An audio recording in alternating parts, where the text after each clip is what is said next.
Et un prototype intéressant est un prototype sur lequel on peut avoir des feedbacks. Si par exemple je te donne quelque chose, tu dis je n'ai rien à dire. C'est pas un prototype intéressant. Un prototype intéressant doit être un prototype critiquable. mais qu'en est-il si on fait bien au premier coup ou bien ça c'est impossible? Moi en général, si je montre un prototype à une personne et qu'il ne réagisse pas, là j'ai un problème. Okay. Je me dis, est-ce qu'on a bien fait les choses?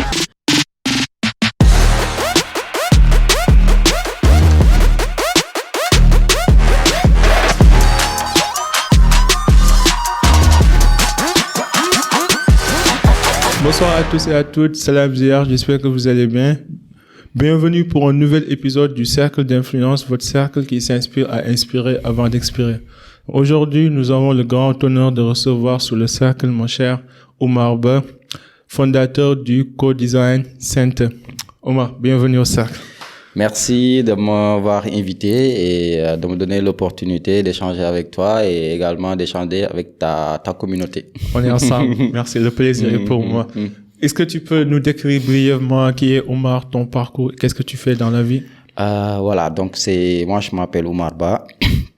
Je suis service designer, c'est-à-dire je conçois, j'accompagne la conception de produits, de services, de programmes, de stratégies avec une méthodologie qu'on appelle le Human Centered Design, qui est une méthodologie de conception centrée sur l'utilisateur. Et avec un process qui part de la recherche et après la conception de prototypes qu'on va itérer en fait dans la réalité. Pour résumer, c'est vraiment une méthodologie pour concevoir en fait des choses, réaliser des choses qui sont pertinentes, qui sont adaptées aux besoins des personnes qui vivent en fait une problématique ou qui ont un besoin. Super. Moi, je suis super fasciné par les designers parce que je trouve que c'est des gens qui prêtent attention aux petits détails. C'est des gens en fait qui sont ouverts d'esprit, innovants et créatifs. Et ça m'intrigue en fait. Maintenant, quand vous dites c'est l'analyse des différents besoins et des différentes exigences de l'utilisateur, est-ce que tu peux développer la méthode du Human Centered Design? Comment ça marche de manière pratique, quoi? D'accord. Donc, quand on parle de Human Centered Design, il y a deux choses à prendre en compte. Il y a l'état d'esprit, c'est-à-dire le principe. Également, à côté du principe, il y a le process. Le process, c'est les différentes étapes de la conception. Okay. Donc, l'état d'esprit, c'est ce que tu viens de dire, c'est avoir l'esprit ouvert, à appliquer l'empathie, c'est-à-dire le fait de se mettre à la place de l'utilisateur, essayer de comprendre le monde à travers la perspective en fait de l'utilisateur, avoir l'esprit let's do it en fait, être vraiment pragmatique, aller vers des actions, parce que aussi il faut dire que le design c'est une méthodologie qui doit aider à aller vers des interventions, vers des actions. C'est pas juste une réflexion, c'est vraiment l'art de concrétiser en fait des choses. Donc c'est cet état d'esprit là. À côté de ça, il y a le process dont on parlait tout à l'heure. Donc le process, c'est les différentes étapes qui doivent mener à la conception. Et par process, il y a la phase de recherche où on empathise avec l'utilisateur, on essaie d'identifier vraiment qu'est-ce qui est important, c'est quoi le besoin en fait de ces utilisateurs. Et par utilisateur, je veux dire en fait les personnes qui ont un besoin ou bien qui vivent un problème. Parce que le Human Centered Design, c'est fait pour adresser des problèmes. C'est pas juste une méthodologie qu'on va appliquer pour l'appliquer, on l'applique sur une problématique. Donc, c'est par ça que j'appelle l'utilisateur. Donc, on empathise avec lui pour vraiment collecter le maximum d'informations sur le contexte, l'expérience, le besoin de l'utilisateur. Une fois que cette phase est achevée, on se réunit entre designers pour exposer en fait les informations qu'on a collectées sur le terrain. Donc, c'est des post-it qu'on va utiliser en général pour vraiment exprimer, faire l'état des lieux en fait de ce qu'on a constaté. Et sur cette base-là, on définit. C'est la phase de définition. Donc, la définition, c'est de voir, qu'est-ce qu'on a constaté comme problème, comme opportunité sur le terrain. Donc, c'est les informations qu'on a exposées. Sur ça, on se dit, sur quoi on se concentre? Parce qu'on va pas pouvoir tout résoudre. On va pas pouvoir tout prendre en compte. Parce qu'on n'a pas toutes les ressources. en termes de temps et en termes de matériel. Donc, il faudrait vraiment faire un choix pour qu'on puisse vraiment avancer sur ce problème. C'est ça qu'on appelle définition. Donc, voir ce qui est pertinent, voir ce qu'on a constaté, et également considérer nous ce qu'on peut faire qui soit réaliste et réalisable pour nous. Donc, c'est ça, c'est ça qui va faire en fait, c'est ça qui va être notre définition. Donc, c'est cette définition-là qu'on va utiliser après pour faire de l'idéation, c'est-à-dire exprimer, faire émerger des idées de solutions de façon vraiment créative. Sous forme de brainstorming, exactement. mind mapping et exactement. Et après, on va prendre ces idées-là qu'on va développer en prototype. Et prototyper, c'est vraiment bricoler, rendre tangible ces idées en fait, vraiment de façon très simple. Si c'est l'idée, c'est oui construire une table, on va prendre des cartons et on va construire la table. On peut aussi le dessiner. Donc l'idée, c'est juste représenter l'idée qu'on a développée lors du brainstorming. Et c'est ça qu'on va utiliser pour aller sur le terrain, le tester, faire de l'itération, tester, collecter les feedbacks, intégrer ces feedbacks-là dans ce prototype-là, retester jusqu'à ce que l'utilisateur soit content. Et sur cette base-là, on peut se dire que oui, on a identifié un vrai problème dans la communauté ou bien auprès des utilisateurs. J'ai dit communauté parce que je travaille beaucoup avec des ONG. Mais ça peut être aussi utilisateur ou client pour des entreprises. Donc, on a identifié des vrais problèmes parce qu'on a pris le temps de faire une recherche. On a développé des solutions de façon collaborative et créative. On les a testées.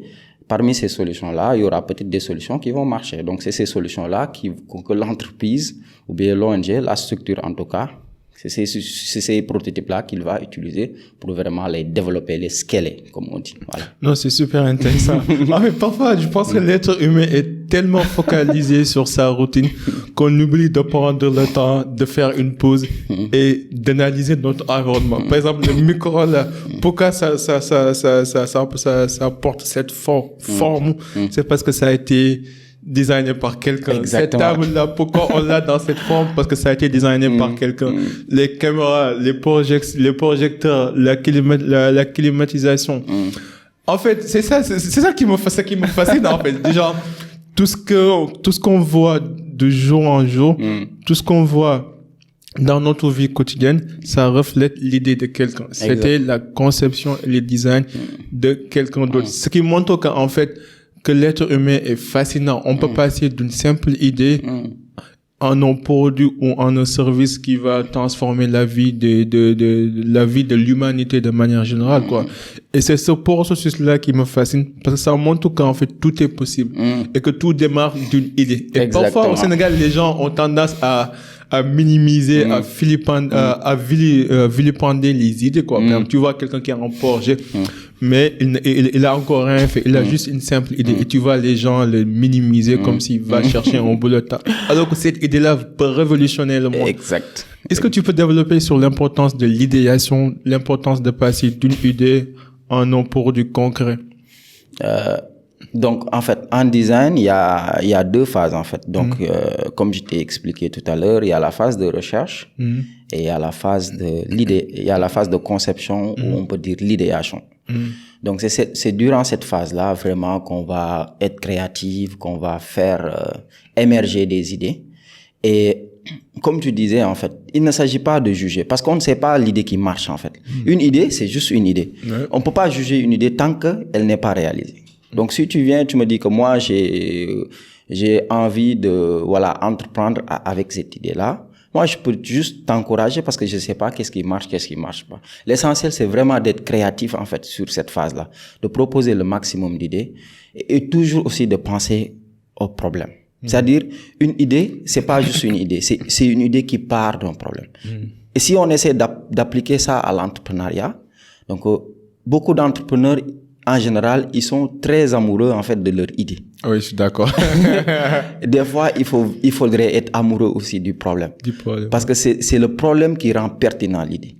Juste une idée, c'est bon, tout le monde peut avoir des idées. Mais avoir une idée qui soit pertinente par rapport à un problème, c'est ça le challenge, en fait.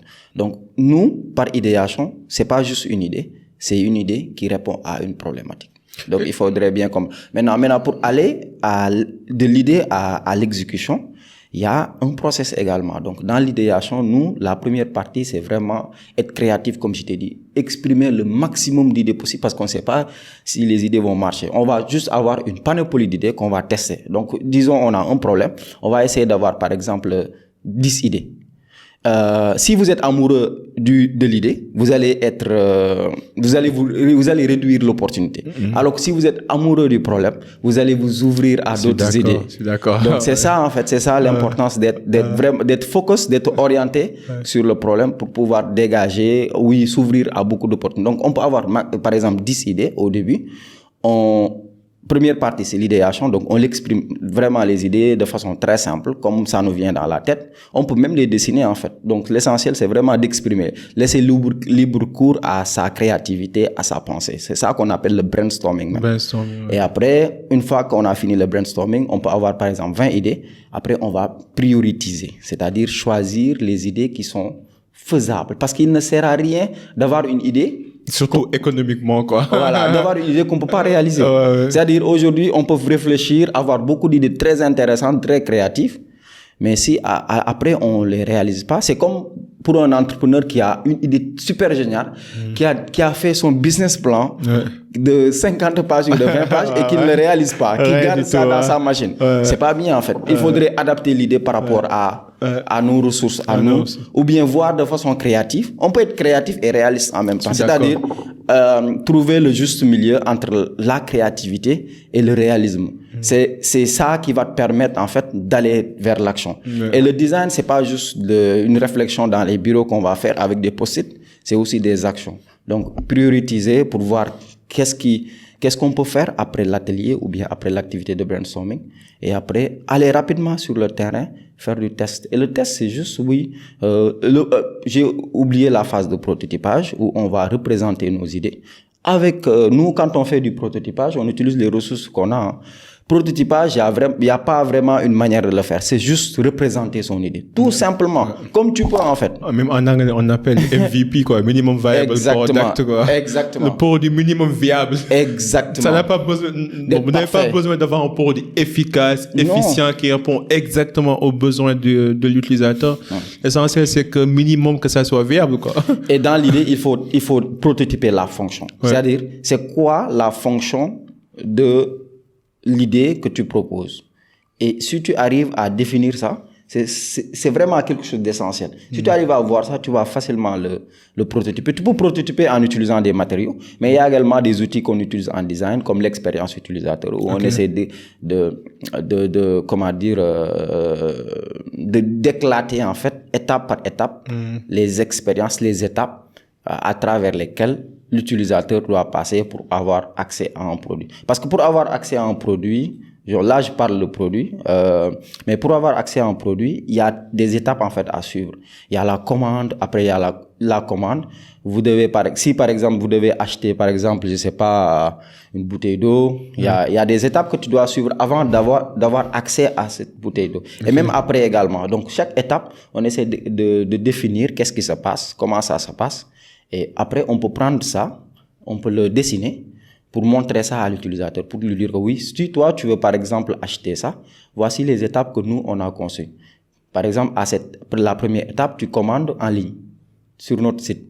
Le client ou bien l'utilisateur peut réagir. Non, moi, je préfère pas commander en ligne, je préfère commander sur WhatsApp. Et toi, tu sauras en fait que dans ton produit, il faudrait s'adapter à cet utilisateur-là qui veut pas en fait commander en ligne sur un site web parce que aujourd'hui, personne ne commande sur un site web. Les gens préfèrent commander par WhatsApp.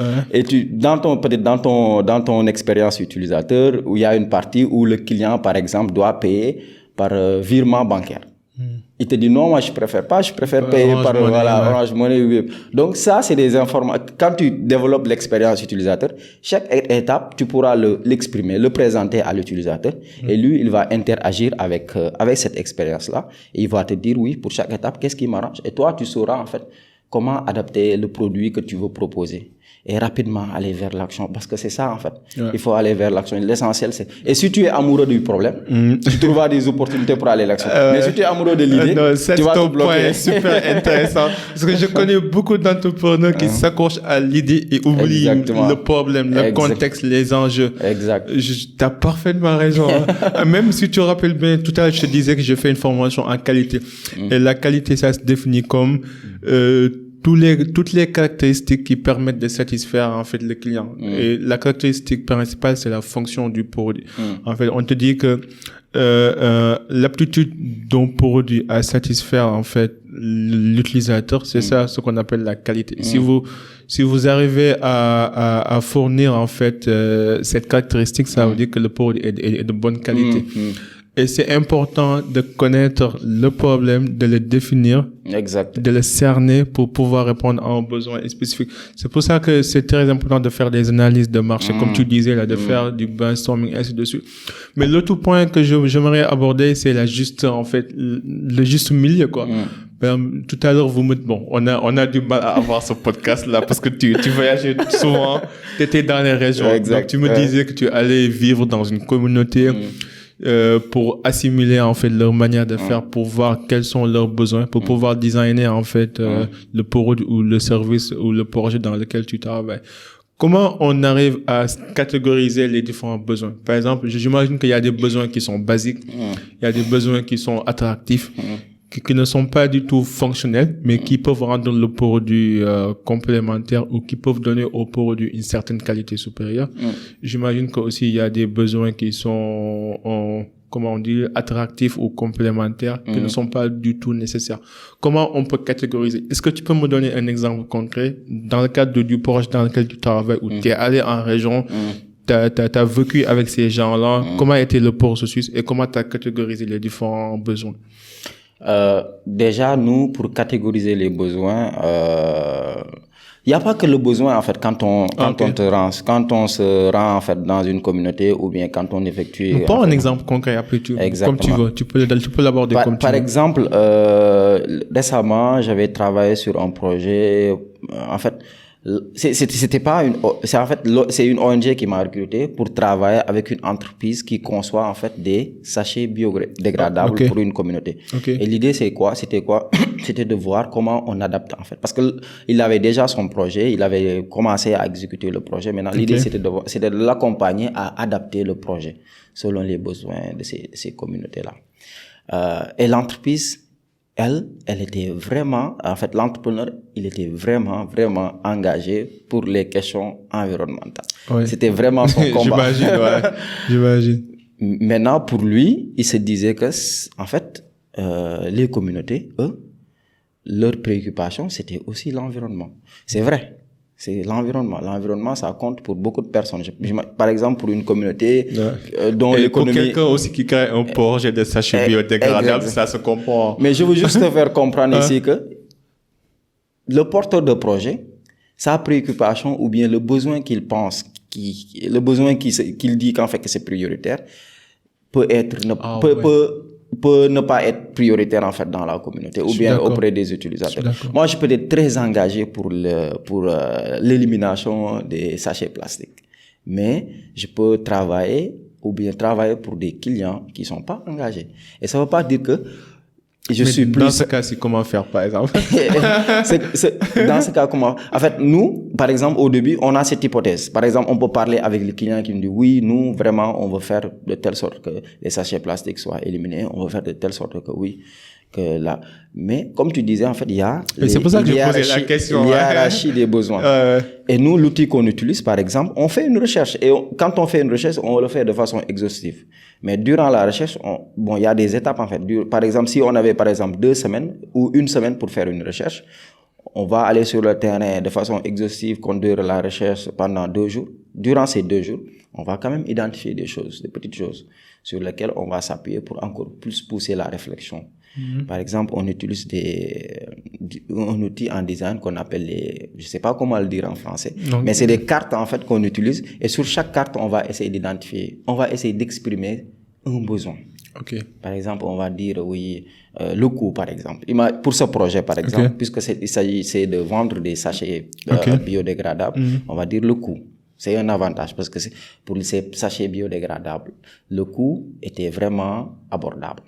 Donc, le coût, c'était parmi les avantages, l'aspect biodégradable,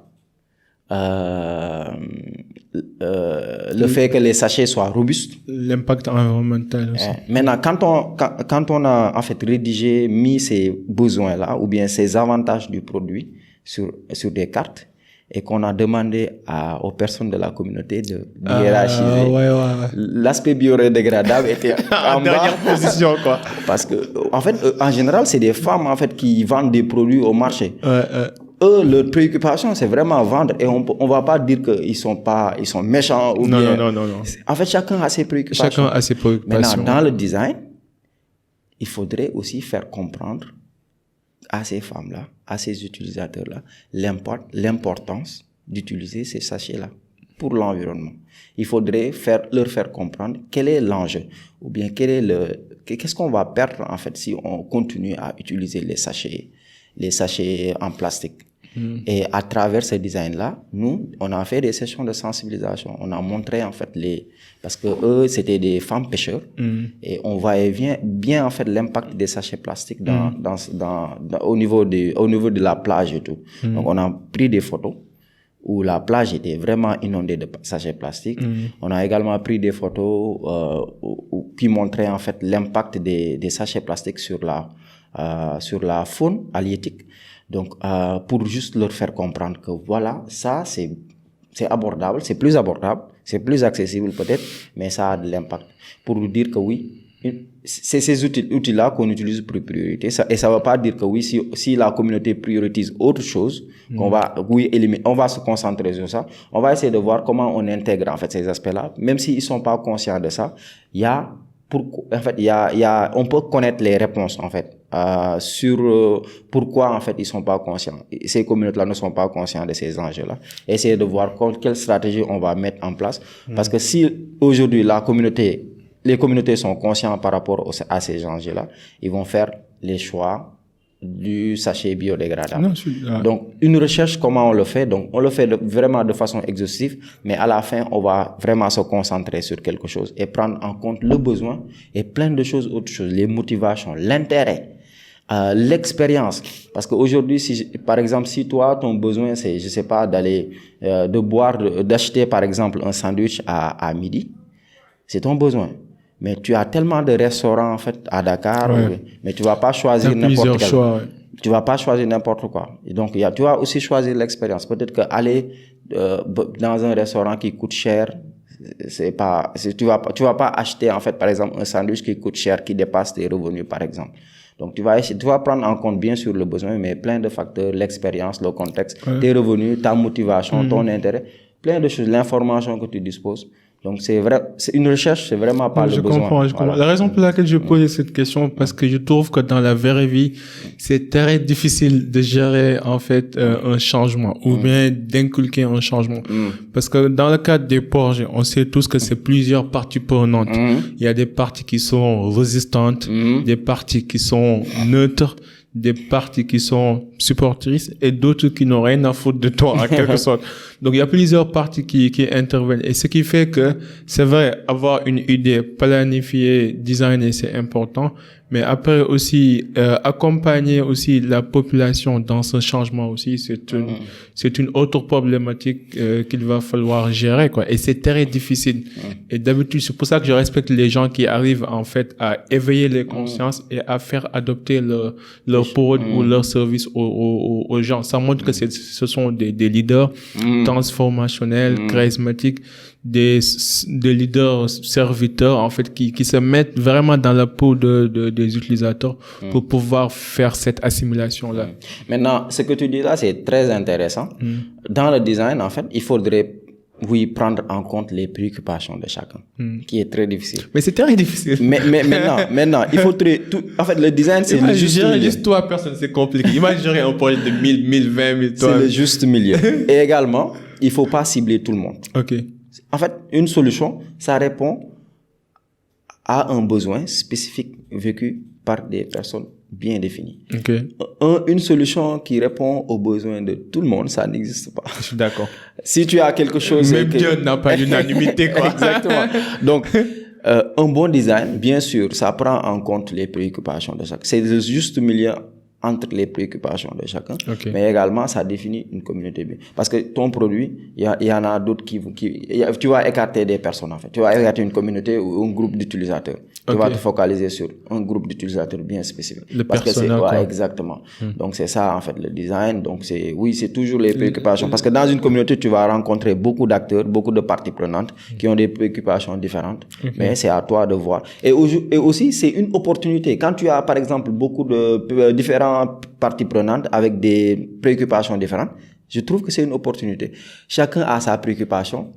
Et derrière, si tu arrives à comprendre les préoccupations de chacun, les motivations de chacun, tu vas arriver à comprendre des choses. Et c'est ça l'insight, en fait. Mais je suis d'accord. C'est un input, mais le problème, c'est comment réconcilier toutes ces données, tous ces inputs. Comment les réconcilier pour les intégrer dans le développement ou dans la conception du produit ou du service. Mais je suis d'accord sur ce point-là. Mais imaginez, vous avez fait le prototype et vous l'avez testé. Comment vous allez gérer les demandes de changement, par exemple, les demandes de modification, d'amélioration? Comment ça se passe de manière générale?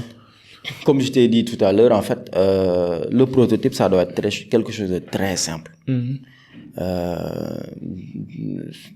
Bon, j'aime pas donner l'exemple l'exemple en rapport avec la technologie parce que en général, si je donne l'exemple en rapport avec la technologie, les gens vont se dire que le design c'est toujours par rapport à la exactement. technologie. Ouais. Mais ça peut être sur n'importe quoi en fait, sur n'importe quoi.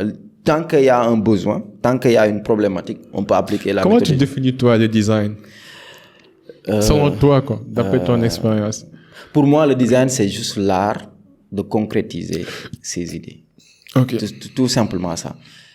Maintenant, on peut donner une autre définition pour que ça soit beaucoup plus clair peut-être pour d'autres. C'est vraiment une méthodologie pour adresser des problèmes partant ou bien en impliquant l'utilisateur tout au long du processus. Okay. Donc, c'est la définition que vous allez avoir sur Internet. Donc, un designer n'est pas un décorateur. Arrêtez vos conneries là. Un designer peut être un décorateur. Un designer peut être un décorateur. Parce qu'il y a toujours un besoin, en fait. Les gens pensent qu'il suffit de marier des couleurs pour être designer, quoi. Non, je taquine. C'est pas seulement en rapport avec les couleurs, ça peut être en rapport avec d'autres choses. Parce que moi, je fais pas de design graphique. Yeah.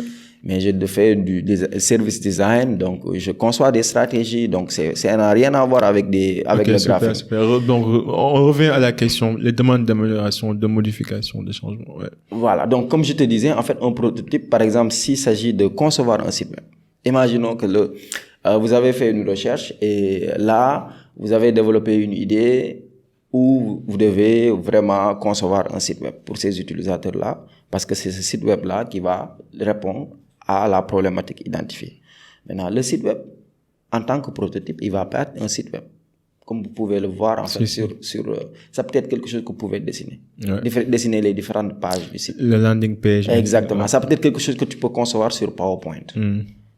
Donc, tu conçois le site web comme tu peux le concevoir sur du papier, sur PowerPoint. Et tu vas, en fait, tu vas dans la communauté ou bien auprès de tes utilisateurs. Et tu présentes le site. Ou bien tu laisses utiliser. Tu laisses utiliser. Ils vont te dire que oui. Ils vont venir sur le landing page. Ils vont dire, moi, je comprends rien du tout. Ouais. Ça veut dire qu'en fait, ou bien cette fonctionnalité ne marche pas. Exactement, ça marche pas. Et là, on teste pas, en fait, si ça marche ou pas, parce que ça, c'est plus technique, en fait. Ça, les techniciens vont le gérer. Mais également, comment les gens vont interagir avec le site web. Par exemple, les couleurs et tout.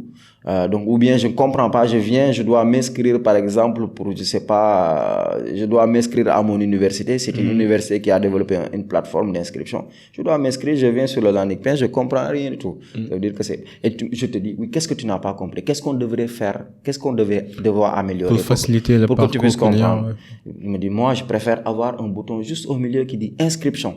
Et là, je saurai sur le landing page que je dois cliquer ici pour inscription. Et tu as cette information, tu le notes quelque part. Tu vas dans d'autres pages, tu prends beaucoup d'informations. Et après, tu reviens. Puisque c'est un PowerPoint ou bien c'est quelque chose que tu as dessiné, tu pourras rapidement améliorer ça. Genre, tu pourras rapidement intégrer ce feedback. Mais si tu l'avais développé, tu allais retourner chez le développeur qui va intégrer. C'est pourquoi un prototype doit être très simple. Parce que on doit être agile, en fait, dans le testing. Rapidement intégrer les prototypes et revenir, en fait, pour revoir, pour tester. Donc, tu vas rencontrer quelqu'un qui va te dire que oui, moi, je préfère ça parce que je comprends pas. Tu vas rencontrer une autre personne qui va te donner d'autres feedbacks. Et à la fin de la journée, tu te regroupes, tu exposes les feedbacks et tu vois comment tu intègres, en fait, ces feedbacks-là pour satisfaire ces utilisateurs-là. Avec le prototype, quoi, tu retournes sur le terrain, tu retestes et ils vont te dire que oui, c'est bien, mais par rapport à la couleur, il y a des choses à changer. Tu intègres plein de prototypes, plein de feedback du moins, tu améliores le produit, tu reviens, tu testes jusqu'à ce que oui, il te dit que oui, ok. Et un prototype intéressant est un prototype sur lequel on peut avoir des feedbacks. Si par exemple, je te donne quelque chose, je te dis, je n'ai rien à dire. C'est pas un prototype intéressant. Un prototype intéressant doit être un prototype critiquable. mais qu'en est-il si on fait bien au premier coup ou bien ça c'est impossible? Moi, en général, si je montre un prototype à une personne et qu'il ne réagisse pas, là j'ai un problème. Ok. Je me dis, est-ce qu'on a bien fait les choses? Parce que si c'est intéressant... Mais c'est ça le problème des designers. C'est pour ça que j'ai posé la question. Le problème des artistes, des designers, c'est de savoir quand est-ce qu'il faut arrêter. Parce que d'habitude, à force de vouloir parfaire, on fait de la surqualité, quoi. Déjà, on ajoute des fonctions supplémentaires. On veut on veut satisfaire tellement les clients qu'on se retrouve, en fait, en avance sur le budget, en avance sur les délais, en avance sur les fonctions, en avance sur tout, quoi. Donc, comment savoir quand est-ce qu'il faut arrêter?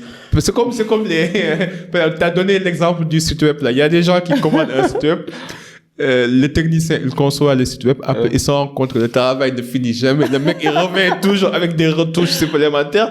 Mais je t'ai fait un site web, laisse-moi tranquille, j'ai envie qu'on puisse clôturer ce projet-là parce que parce que ça tire en longueur. Moi, j'ai 3 commentaires, en fait, par rapport à ce que tu as dit.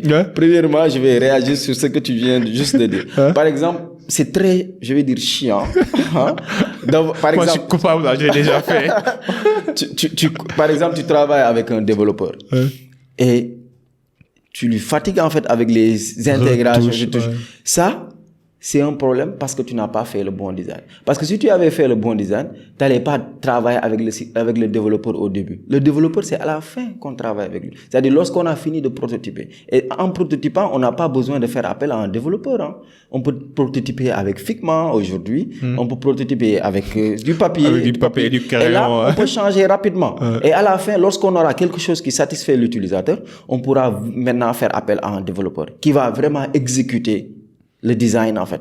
Il n'y aura pas de retouche, il n'y aura pas de changement. Maintenant, si tu commences avec le développeur, là, tu vas faire beaucoup de changements et tu vas te fatiguer avec les ressources. Peut-être que tu vas faire quelque chose qui ne va pas satisfaire l'utilisateur. Maintenant, le design, la phase de recherche, ça se fait avant. Et maintenant, après, tu fais appel à un développeur, il exécute. Donc, c'est pas un bon design si tu fais appel à un développeur, s'il s'agit au début, en fait. Au début, tu sketches. Tu sketches. Exactement. Okay. Maintenant, l'autre commentaire que je voudrais faire, c'est, un bon design également, c'est pas seulement satisfaire le client. Parce qu'on peut pas éternellement satisfaire le client, en fait. On peut pas à chaque fois, parce qu'on a le budget, on a des ressources. Je suis d'accord. On est limité par le budget, par le coût, par le délai, par plusieurs facteurs. Un bon design, c'est ce qui est pertinent pour l'utilisateur et ce qui est faisable pour toi.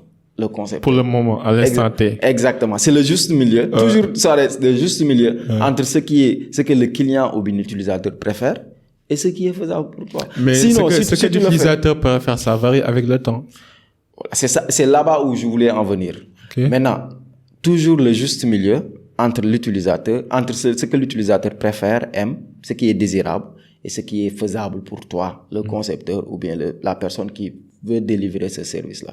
Parce que si tu le fais pas, tu vas pas exécuter. Si tu préfères toujours faire ce que le client, l'utilisateur veut. Les clients sont fous. Non, désolé, tu vas pas être dans l'action. Tu vas pas être dans l'action parce que tu vas avoir quelque chose qui coûte peut-être super cher. C'est pour ça que quand les gens disent le client est roi. Non, c'est quoi ça? Maintenant, l'autre chose que je voulais faire, je voulais faire 3 commentaires. La dernière chose que je voulais dire, c'est que un produit, s'il est, s'il est fini, c'est pas un bon produit. Un produit doit être quelque chose qu'on doit changer. En amélioration continue. C'est ça l'innovation. Parce que l'innovation, c'est quoi? Parce que designer, c'est aussi créer de l'innovation.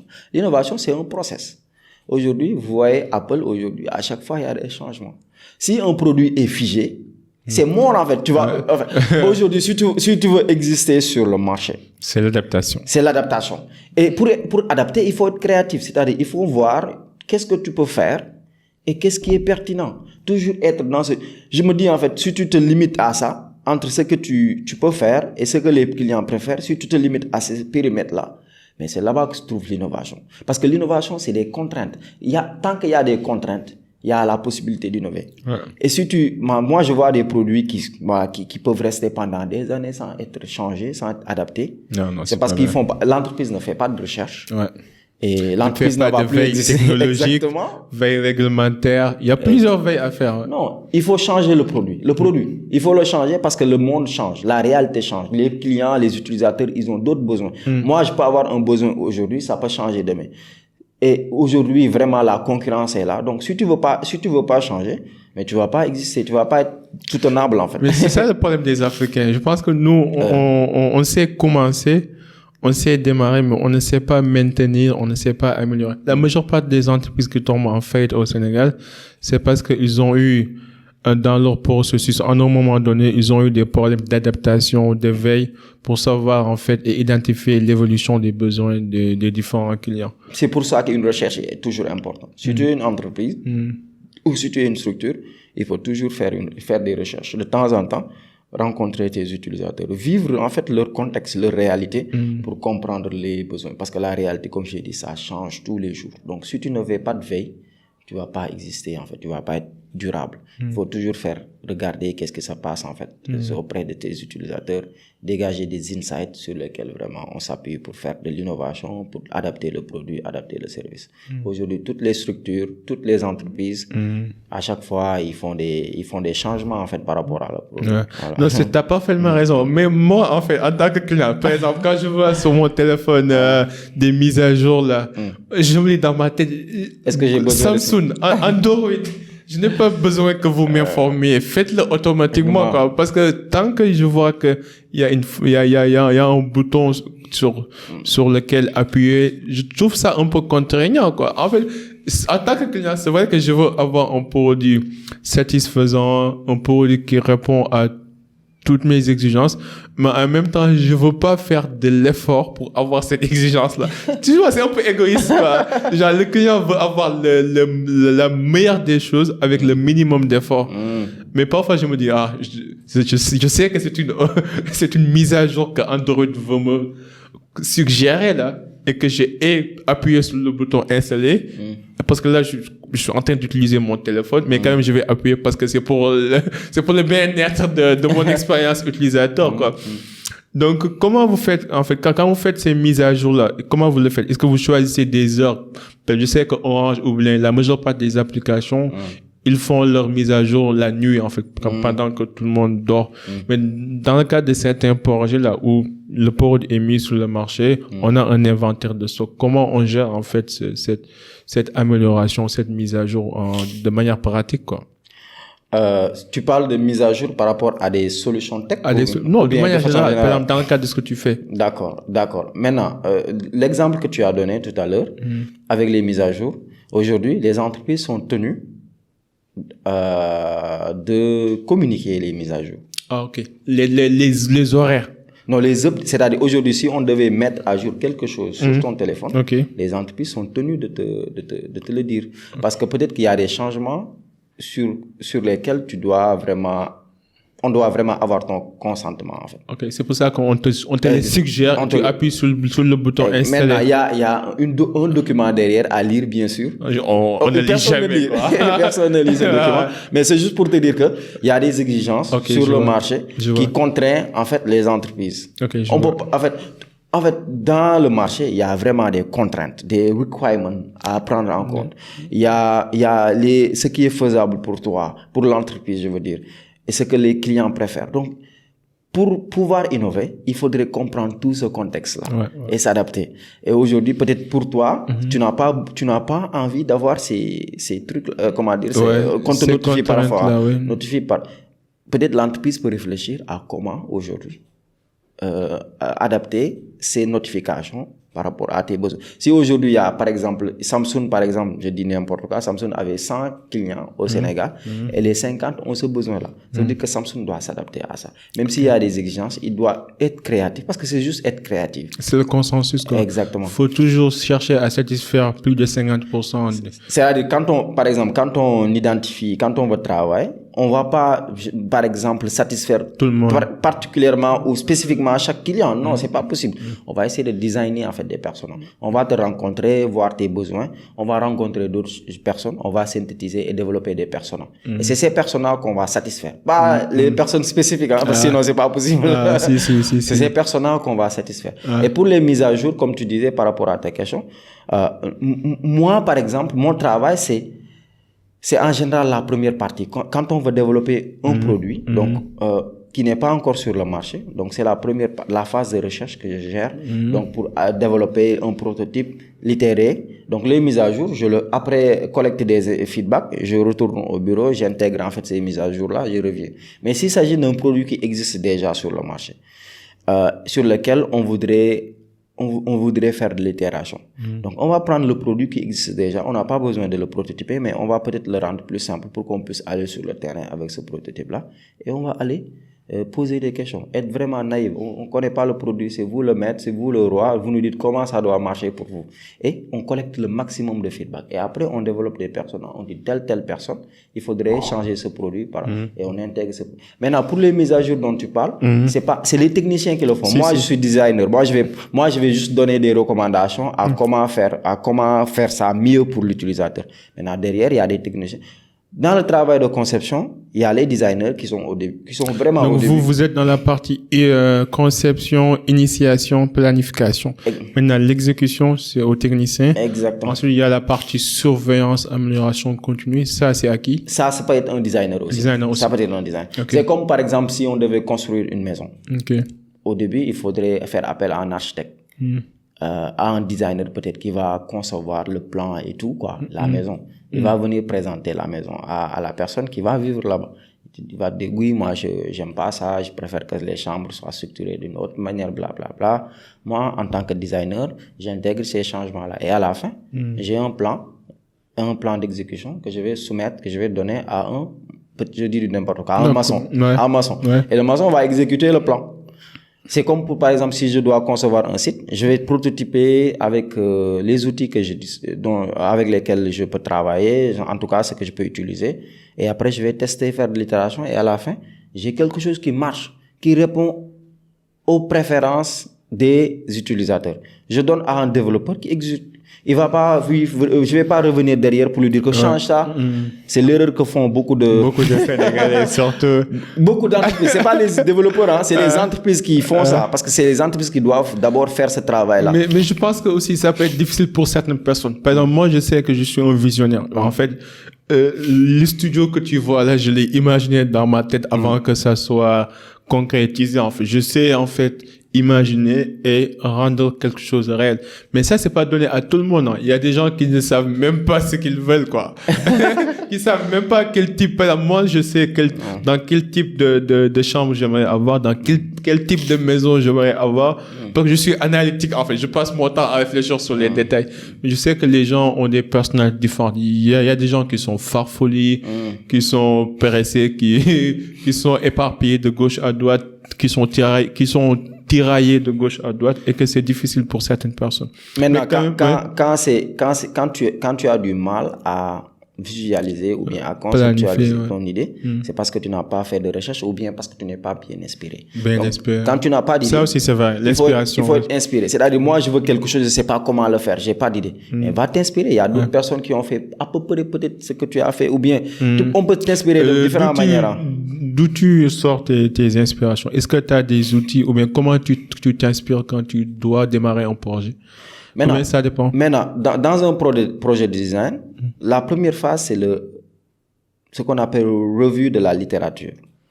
Donc, sur cette partie-là, on va pas rencontrer des utilisateurs, mais on va essayer de voir, par exemple, sur le problème qu'on veut travailler. Ce qui a été dit, ce qui a été fait. Exactement. Quoi. Et ça, c'est la documentation. Il y a peut-être Habib qui a fait un podcast Sur là-dessus, ça, oui. ou quelqu'un qui a partagé quelque chose, un post sur Facebook, ou bien sur Twitter, ou bien quelqu'un qui a écrit son mémoire sur ça. Donc, il y a une documentation peut-être qui existe. Si ça n'existe pas, ça veut dire que c'est vraiment quelque chose de très nouveau. Et j'en suis pas sûr on puisse avoir, par exemple, une thématique qui est vraiment, vraiment nouveau. Il y en a peut-être quelqu'un qui a pas exactement. On peut pas dire ce qui n'a jamais été dit là. Exactement. Donc, il y a quelqu'un qui a fait à peu près la même chose, ou bien poser des questions. On peut quand même trouver quelque chose. Si on fait une petite recherche, aujourd'hui, il y a Internet. Donc, on peut trouver quelque chose. Si on trouve quelque chose, on s'appuie sur ça. Et si on se rend sur le terrain également, on va aussi trouver des choses, collecter des informations, avoir des insights, comme on dit.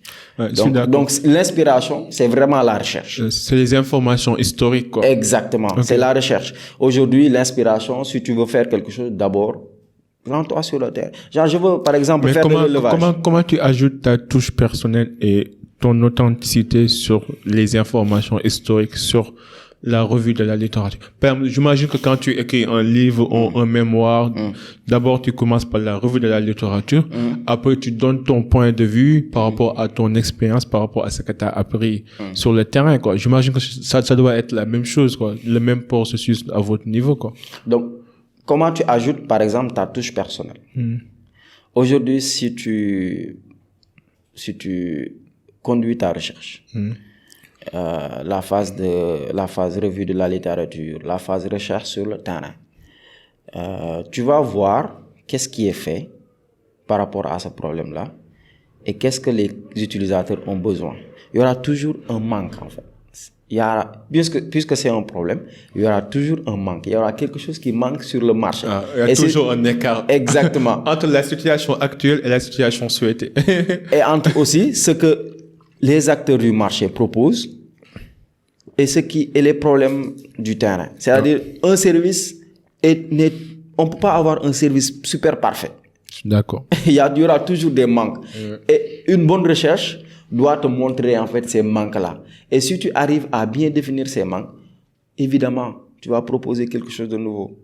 C'est pour ça que je te disais, c'est important d'être amoureux du problème. Je suis d'accord.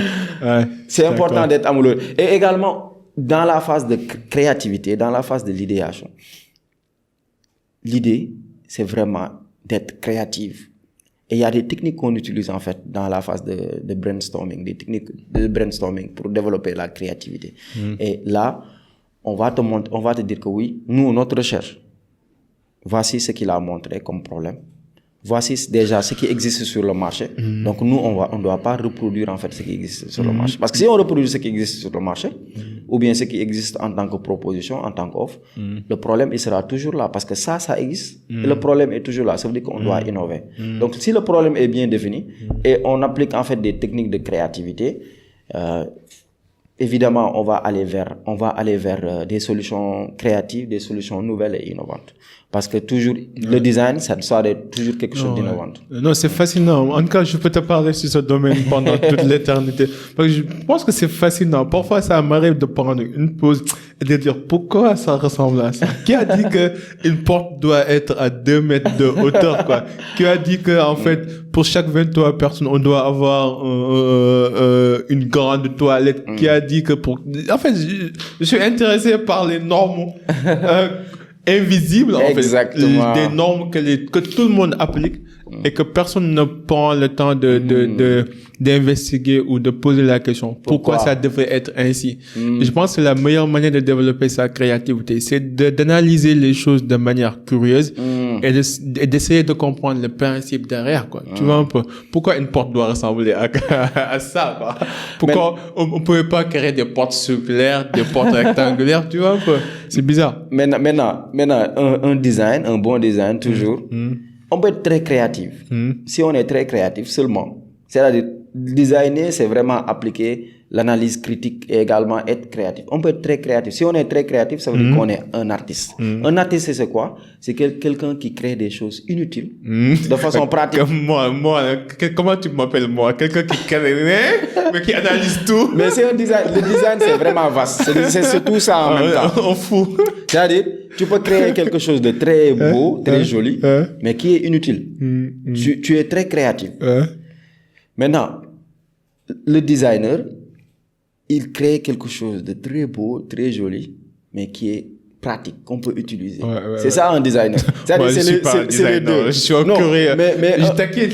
Mais le designer aussi, il est quelqu'un de créatif. Quand tu conçois la chose, quand tu imagines des choses, on peut aussi t'appeler designer. Mais dans le cadre de mon métier, je comprends. Il faut les deux en fait, parce qu'on ne peut pas créer quelque chose d'inutile. Sinon, c'est pas un bon design. Il faut la praticité, l'aspect pratique et aussi l'idée, quoi. Exact. Maintenant, pour les tables, les portes, ça a été conçu. Il y a des gens qui ont pris le temps de réfléchir là-dessus, de créer des normes. Aujourd'hui, tu penses que c'est très évident, par exemple, par rapport à une porte, à sa hauteur et tout. Mais c'est une réflexion très profonde que des personnes ont menée. Même la taille de nos téléphones. C'est pas anodin qu'un téléphone soit rectangulaire. Exactement. C'est pas anodin, quoi. Aujourd'hui, par exemple, si tu prends ton téléphone et tu le touches, avec ta pouce, tu peux te déplacer partout dans l'écran. Tu sens que c'est une méthode scientifique. C'est éprouvé scientifiquement. Exactement. C'est super, c'est fascinant, là. Non, j'ai juste quelques questions personnelles avant qu'on boucle. Dis-moi, est-ce que tu as connu un échec particulier qui t'a marqué? Et qu'est-ce que tu as appris de cet échec? Voilà. Ce que j'ai pas dit aujourd'hui, c'est que moi, en fait, j'étais très passionné d'agriculture quand j'étais étudiant. Je voulais vraiment être un agriculteur, un fermier, je vais dire. Super. Parce que je suis très, très passionné de ça. Et du coup, j'avais mis beaucoup d'économies, en fait, pour vraiment m'investir là-dessus, en fait. Donc, j'avais mis beaucoup d'argent de côté. Et après, j'ai pas fait de design, en fait. Je me suis lancé. T'as pas lu ton propre livre, quoi. J'ai pas fait de design parce que, je connaissais pas le design. Si, je t'inquiète. Du coup, je me suis lancé, sans réfléchir, avec l'argent que j'avais mis de côté, ça n'a pas du tout marché.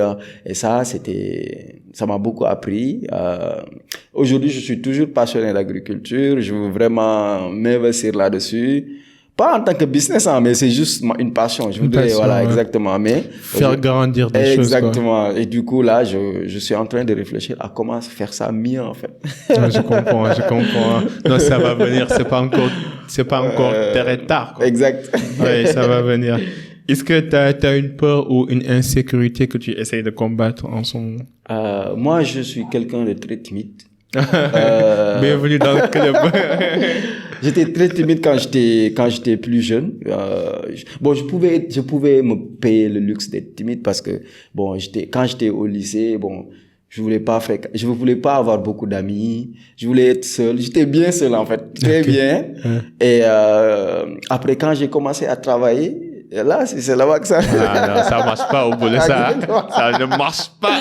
Et je m'étais pas préparé, en fait. Je m'étais pas préparé à ça, en fait, à vraiment intégrer le monde du travail, à collaborer avec les autres, à interagir avec, parce que j'étais du genre très solo. Mais je travaille sur ça quand même. Et aujourd'hui, je m'adapte un peu, mais j'ai toujours ça en moi, en fait. Si.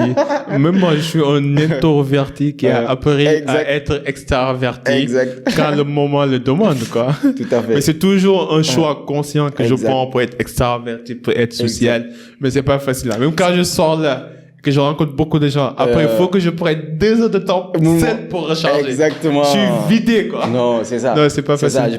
Des fois, oui, j'ai besoin d'être avec moi pour vraiment me recentrer sur moi et avoir de l'énergie pour être avec les autres. Mais il y en a, aujourd'hui, dans la société dans laquelle on vit, en fait, on est toujours sollicité, surtout avec les réseaux sociaux. Tu trouves pas le temps de te concentrer sur toi. Tu vois. Mais c'est bien quand même des fois de se concentrer sur soi. Non, c'est important. C'est important d'avoir un moment pour soi. Exact. Le meilleur conseil qu'on t'a donné? Le meilleur conseil qu'on m'a donné. Là, il faudrait que je réfléchisse à ça. Le meilleur conseil, c'était quoi? J'ai quelque chose en tête, mais voilà, je vais partager ça, même si c'est pas ça. J'ai quelque chose en tête, mais j'arrive pas à m'en souvenir. Mais le meilleur conseil que c'est ça la question, le meilleur conseil que je peux donner. c'est oui, lancez-vous en fait. Si Le meilleur conseil qu'on t'a donné. Qu'on m'a donné à Ouais, moi. ouais. Qu'on m'a donné à moi. Le meilleur et le pire conseil Le meilleur conseil qu'on m'a donné à moi. qui t'a servi dans la vie de manière générale, quoi. Je vais dire, voilà. Aujourd'hui, beaucoup de personnes, en fait, ils ont peur de se lancer, ils ont peur de faire des choses parce qu'ils se disent que ça va pas marcher, ça va pas bien se passer et tout. Alors qu'en fait, la vie, c'est vraiment, pour moi, je conçois la vie comme un laboratoire. On ne sait pas ce qui marche. Ce qui marche, c'est ce qui a été exécuté. Même si ça ne marche pas. Dès que lors que tu l'exécutes, tu le réalises, c'est quelque chose. C'est l'action qui compte, en fait. Dans toute chose, essayez de vous lancer. Vous allez apprendre beaucoup de choses. Vous allez rencontrer des gens. Peut-être que ça va vous orienter vers autre chose. Donc, pour moi, en fait, c'est vraiment, vivre, c'est vraiment, se lancer dans des aventures, dans des initiatives. Et il faut pas se préoccuper de ce qui marche ou ce qui ne marche pas. Et ne pas essayer d'avoir raison ou tort. Parce que personne n'a raison, personne n'a tort. Ouais. On ne sait pas, en fait. C'est Tout est une question de perspective. Exactement. Ouais, c'est ça. Exactement. Le pire conseil qu'on t'a donné? Le pire conseil, fallait me donner ces questions-là. Alors. C'est vraiment des questions très intéressantes et très profondes, quoi. Ouais, très profondes. Je vais dire, mais pire conseil qu'on m'a donné, pire conseil. C'était, voilà, je vais te dire le pire conseil qu'on m'a donné. Voilà, moi, je bossais en fait dans une structure, comme je te disais, je bossais avant que je ne m'engage en fait dans ma propre boîte. Je bossais en fait dans une structure, j'étais bien payé et tout. Et un jour, j'ai dit à ma mère que je vais tout quitter pour me lancer dans mon propre projet. J'ai dit ça à ma mère, j'ai dit ça à mes collègues, j'ai dit ça à des amis. Et tous m'ont dit, non, faut pas faire ça du tout, faut pas faire ça. Et aujourd'hui, là, je m'épanouis, je me dis que c'était vraiment, si je suivais leurs conseils, vraiment, ça fait le bon choix, quoi. Aujourd'hui, je m'épanouis, je travaille dans des projets qui sont importants pour moi, j'ai du temps pour ma famille. Ah, super. Donc là, je vis bien, j'ai bien vrai qu'il y a beaucoup de choses à faire. Le boulot, ça me prend beaucoup de temps, mais quand même, je peux toujours m'arranger pour faire d'autres, parce que je suis aussi passionné par d'autres choses. Une personne, c'est pas seulement quelque chose, c'est plusieurs choses à la fois. C'est ça. Et qu'est-ce qui t'empêche de dormir ces temps-ci? Qu'est-ce qui m'empêche de dormir ces temps-ci? Bon, je vais dire le boulot. Parce que oui, cette semaine, je dors quand même bien. Le mec me dit, cette semaine, je dors, mais d'habitude, tu dors pas, quoi. D'habitude, c'est le boulot, mais tu sais, en tant qu'entrepreneur, c'est beaucoup de trucs à gérer, beaucoup de travail, les nuits, des fois, tu peux travailler, c'est difficile, mais bon, c'est aussi passionnant. Donc, c'est le boulot qui m'empêche de dormir, je vais dire. Non, faut trouver le juste équilibre. Peut-être faudrait commencer à méditer. Ah oui, si. Quelle influence aimerais-tu laisser dans ce monde? Influence. Positivement, quelle inspiration. Quelle influence? Oui, influence, mais positive, pas négative. Bien sûr, évidemment. Influence. Bon, vraiment, je ne saurais pas répondre. Moi, je ne cherche même pas à laisser d'influence parce que je ne sais pas si je suis quelque chose j'ai une bonne influence. Comment aimerais-tu être, comment aimerais que les gens se souviennent de toi? Se souviennent de moi. J'ai posé la question autrement, mais c'est la même question. Toi, là, tu es vraiment malin, hein?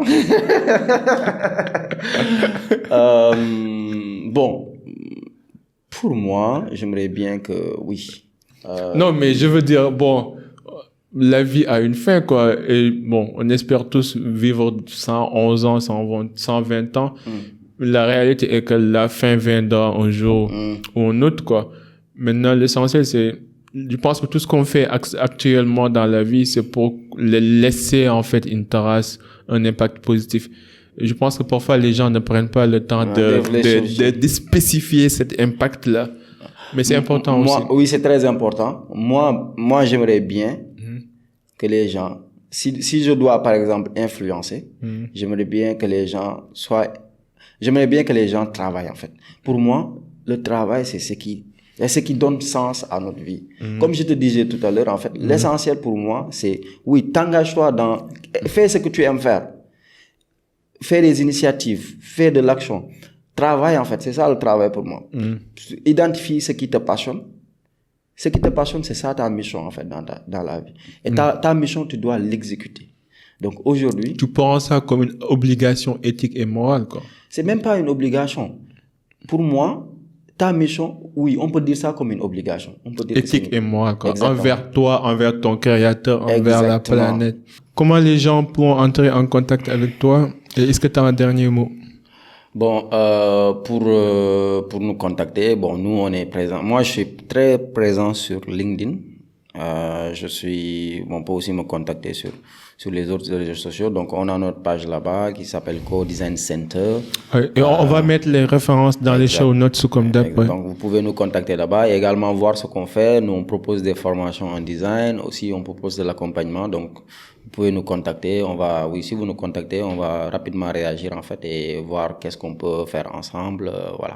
Nous, on est très open pour collaborer également avec d'autres structures. Parce que nous, notre mission, c'est vraiment, démocratiser, rendre populaire, en fait, le design qui n'est pas très, très connu, malheureusement. Mais, on veut vraiment contribuer à ça, en fait, contribuer à ce que, le design soit utilisé par les acteurs de l'économie et du développement local. Super. Mon gars, Omar, c'est fait un plaisir. Merci beaucoup. Les gars, n'hésitez pas de vous abonner, d'activer la clochette et de nous suivre sur les différents réseaux. C'est le cercle d'influence. Ici, on s'inspire à inspirer avant d'expirer. Chaque semaine, nous recevons des personnalités qui sont compétentes et reconnues dans leur domaine comme Omar et autres personnes qui viennent nous partager leur parcours, leur réussite, leur échec, leur savoir-faire, savoir-vivre. Et tout ça pour vous aider à atteindre votre vrai potentiel. À la prochaine. En attendant, soyez unique, soyez légendaire. Peace and love. We out. Bye.